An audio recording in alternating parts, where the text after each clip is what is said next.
ॐ अथ श्री गणेशस्तुतिः। श्रीगणेशाय नमः।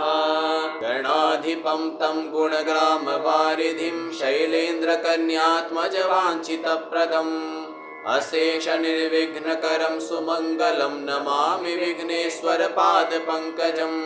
गजाकृतिं तं गणनाथमेकं शैलेन्द्रजायात्मसमुद्भवं च विद्याप्रदं बुद्धिप्रदं च लोकान् विघ्नेश्वरं विघ्नहरं नमामि। चतुर्भुजं सुन्दरमेकदन्तं शङ्खाङ्कुशं मोदकमेकहस्तं वक्षायतं तुङ्गमहोदरं शुभं नमामि नित्यं गणनायकं विभुं। पार्वतीतनयं देवं कोटिसूर्यसमप्रभं निर्विघ्नं कुरु मे नित्यं प्रसन्नो भव सर्वदा। एकदन्तं वक्रतुण्डं सर्वविघ्नविनाशकं भालचन्द्रं शान्तमूर्तिं सूपकर्णं सुशोभनं मङ्गलायतनं शान्तं वाञ्छितफलदायकं कोटिसूर्यसमाभासं चन्द्रकोटिसमाननं कोटिकन्दर्पलावण्यं कोटिसद्गुणसागरं सर्वत्रानन्ददातारं मङ्गलाकार सर्वदा। सिद्धिबुद्धिसमायुक्तं क्षेमलाभसमन्वितं ज्ञानदं बुद्धिदं देवं तं नमामि गजाननं। गणाधिपं तं गुणग्रामवारिधिं शैलेन्द्रकन्यात्मजवाञ्छितप्रदम् अशेषनिर्विघ्नकरं सुमङ्गलं नमामि विघ्नेश्वरपादपङ्कजम्। गजाकृतिं तं गणनाथमेकं शैलेन्द्रजायात्मसमुद्भवं च विद्याप्रदं बुद्धिप्रदं च लोकान् विघ्नेश्वरं विघ्नहरं नमामि। चतुर्भुजं सुन्दरमेकदन्तं शङ्खाङ्कुशं मोदकमेकहस्तं वक्षायतं तुङ्गमहोदरं शुभं नमामि नित्यं गणनायकं विभुं। पार्वतीतनयं देवं कोटिसूर्यसमप्रभं निर्विघ्नं कुरु मे नित्यं प्रसन्नो भव सर्वदा। एकदन्तं वक्रतुण्डं सर्वविघ्नविनाशकं भालचन्द्रं शान्तमूर्तिं सूपकर्णं सुशोभनं मङ्गलायतनं शान्तं वाञ्छितफलदायकं कोटिसूर्यसमाभासं चन्द्रकोटिसमाननं कोटिकन्दर्पलावण्यं कोटिसद्गुणसागरं सर्वत्रानन्ददातारं मङ्गलाकार सर्वदा। सिद्धिबुद्धिसमायुक्तं क्षेमलाभसमन्वितं ज्ञानदं बुद्धिदं देवं तं नमामि गजाननम्। ॐ अथ श्री गणेशस्तुतिः। श्रीगणेशाय नमः। गणाधिपं तं गुणग्रामवारिधिं शैलेन्द्रकन्यात्मजवाञ्छितप्रदम् अशेषनिर्विघ्नकरं सुमङ्गलं नमामि विघ्नेश्वरपादपङ्कजम्। गजाकृतिं तं गणनाथमेकं शैलेन्द्रजायात्मसमुद्भवं च विद्याप्रदं बुद्धिप्रदं च लोकान् विघ्नेश्वरं विघ्नहरं नमामि। चतुर्भुजं सुन्दरमेकदन्तं शङ्खाङ्कुशं मोदकमेकहस्तं वक्षायतं तुङ्गमहोदरं शुभं नमामि नित्यं गणनायकं विभुं। पार्वतीतनयं देवं कोटिसूर्यसमप्रभं निर्विघ्नं कुरु मे नित्यं प्रसन्नो भव सर्वदा। एकदन्तं वक्रतुण्डं सर्वविघ्नविनाशकं भालचन्द्रं शान्तमूर्तिं सूपकर्णं सुशोभनं मङ्गलायतनं शान्तं वाञ्छितफलदायकं कोटिसूर्यसमाभासं चन्द्रकोटिसमाननं कोटिकन्दर्पलावण्यं कोटिसद्गुणसागरं सर्वत्रानन्ददातारं मङ्गलाकार सर्वदा। सिद्धिबुद्धिसमायुक्तं क्षेमलाभसमन्वितं ज्ञानदं बुद्धिदं देवं तं नमामि गजाननम्। ॐ अथ श्री गणेशस्तुतिः। श्रीगणेशाय नमः। गणाधिपं तं गुणग्रामवारिधिं शैलेन्द्रकन्यात्मजवाञ्छितप्रदम् अशेषनिर्विघ्नकरं सुमङ्गलं नमामि विघ्नेश्वरपादपङ्कजम्।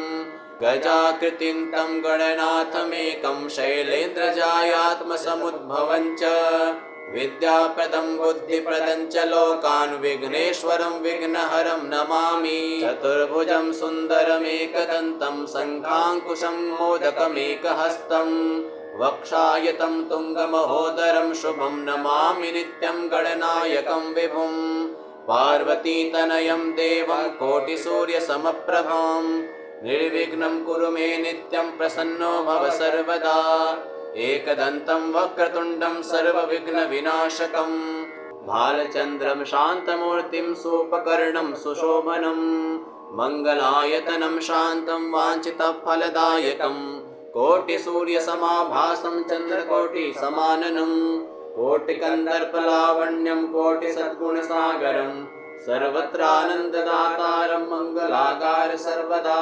सिद्धिबुद्धिसमायुक्तं क्षेमलाभसमन्वितं ज्ञानदं बुद्धिदं देवं तं नमामि गजाननम्। ॐ अथ श्रीगणेशस्तुतिः। श्रीगणेशाय नमः।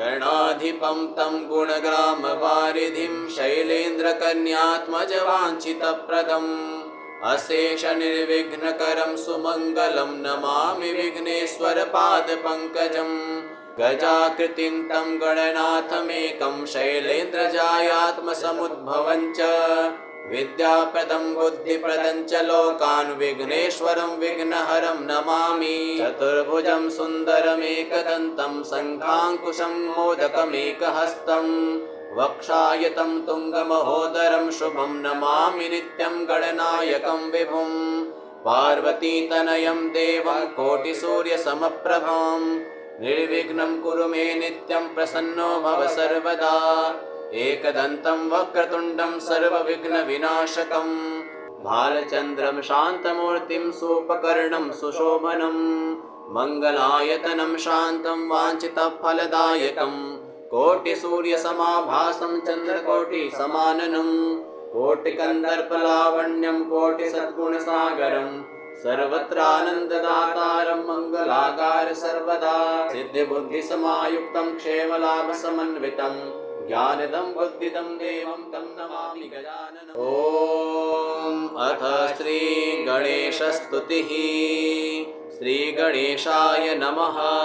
गणाधिपं तं गुणग्रामवारिधिं शैलेन्द्रकन्यात्मजवाञ्छितप्रदम् अशेषनिर्विघ्नकरं सुमङ्गलं नमामि विघ्नेश्वरपादपङ्कजं गजाकृतिं तं गणनाथमेकं शैलेन्द्रजायात्मसमुद्भवं च विद्याप्रदं बुद्धिप्रदं च लोकान् विघ्नेश्वरं विघ्नहरं नमामि चतुर्भुजं सुन्दरमेकदन्तं शङ्खाङ्कुशं मोदकमेकहस्तं वक्षायतं तुङ्गमहोदरं शुभं नमामि नित्यं गणनायकं विभुं पार्वतीतनयं देवं कोटिसूर्यसमप्रभां निर्विघ्नं कुरु मे नित्यं प्रसन्नो भव सर्वदा एकदन्तं वक्रतुण्डं सर्वविघ्नविनाशकं भालचन्द्रं शान्तमूर्तिं सूपकर्णं सुशोभनं मङ्गलायतनं शान्तं वाञ्छितफलदायकं कोटिसूर्यसमाभासं चन्द्रकोटिसमाननं कोटिकन्दर्पलावण्यं कोटिसद्गुणसागरं सर्वत्रानन्ददातारं मङ्गलाकार सर्वदा सिद्धिबुद्धिसमायुक्तं क्षेमलाभसमन्वितं ज्ञानदं बुद्धिदं देवं तं नमामि गजाननम्। ॐ अथ श्रीगणेशस्तुतिः। श्रीगणेशाय नमः। गणाधिपं तं गुणग्रामवारिधिं शैलेन्द्रकन्यात्मजवाञ्छितप्रदम् अशेषनिर्विघ्नकरं सुमङ्गलं नमामि विघ्नेश्वरपादपङ्कजं गजाकृतिं तं गणनाथमेकं शैलेन्द्रजायात्मसमुद्भवं च विद्याप्रदं बुद्धिप्रदं च लोकान् विघ्नेश्वरं विघ्नहरं नमामि चतुर्भुजं सुन्दरमेकदन्तं शङ्खाङ्कुशं मोदकमेकहस्तं वक्षायतं तुङ्गमहोदरं शुभं नमामि नित्यं गणनायकं विभुं पार्वतीतनयं देवं कोटिसूर्यसमप्रभां निर्विघ्नं कुरु मे नित्यं प्रसन्नो भव सर्वदा एकदन्तं वक्रतुण्डं सर्वविघ्नविनाशकं भालचन्द्रं शान्तमूर्तिं सूपकर्णं सुशोभनं मङ्गलायतनं शान्तं वाञ्छितफलदायकं कोटिसूर्यसमाभासं चन्द्रकोटिसमाननं कोटिकन्दर्पलावण्यं कोटिसद्गुणसागरम् सर्वत्रानन्ददातारं मङ्गलाकार सर्वदा सिद्धिबुद्धिसमायुक्तं क्षेमलाभसमन्वितं ज्ञानदं बुद्धिदं देवं तं नमामि गजाननम्।